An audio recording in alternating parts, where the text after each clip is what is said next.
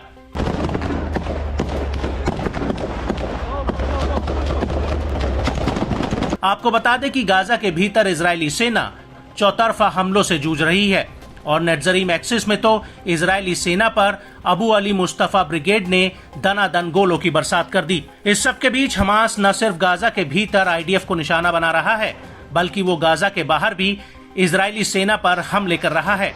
और इसी कड़ी में किबुट्ज नीर यित्जाक सेटलमेंट पर अल-कुद्स ब्रिगेड ने रॉकेट के कई जत्थे बरसाए हैं। इसके अलावा अल-कासिम ने पूर्वी रफा में रेम मिलिट्री बेस पर भी एक सीधा हमला किया है और इस हमले की वजह से इन हशलोशा, किसुफिम और रीम में हवाई हमलों के सायरन बजने लगे थे।